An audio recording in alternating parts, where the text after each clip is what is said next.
Omelette செய்கிறதுக்கு இந்த வெங்காயம் பச்சை மிளகாயை இப்படி கட் பண்ணிக்கணும். வெங்காயம் பச்சை மிளகாய் மஞ்சள் தூள் உப்புத்தூள் மிளகுத்தூள் இதை எல்லாத்தையும் இந்த மாதிரி மிக்ஸ் பண்ணிக்கிட்டு இதை இந்த முட்டையில் இப்படி போட்டு கலக்கணும். நல்லா இப்படி முட்டையில் போட்டுட்டு இப்படி கலக்கினீங்கன்னா இப்படி கலக்கணும். நல்லா கலக்கிட்டு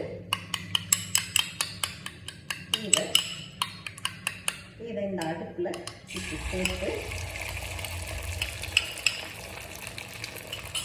கொஞ்சமாக ஆயில் சைடில் வைக்கணும். இப்படி சைடில் வச்சுட்டு இதை நல்லா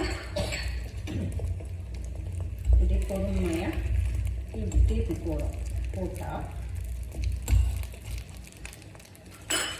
நல்லா வேகட்டும். வெந்த உடனே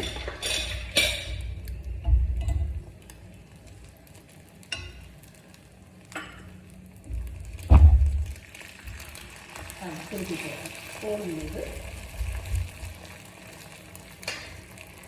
கொஞ்சம் ஹையில் வச்சுட்டிங்கன்னா இன்னும் கொஞ்சம் ஈஸியாக இருக்கும். இது திருப்பியும் நல்லா வேகட்டும்.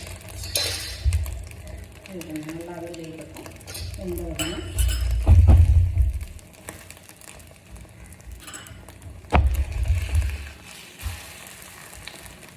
அது போடணும். போட்டிங்கன்னா முட்டை ஆம்லேட்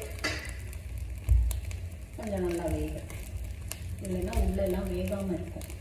ஸோ இதை நல்லா வேக விட்டு திருப்பி போட்டணும். வேக அப்படியே திருப்பி போட்டோம்னா நல்லா வெந்துடும். வெந்துச்சுன்னா அடுப்பை ஆஃப் பண்ணிக்கலாம். முட்டை ஆம்லேட்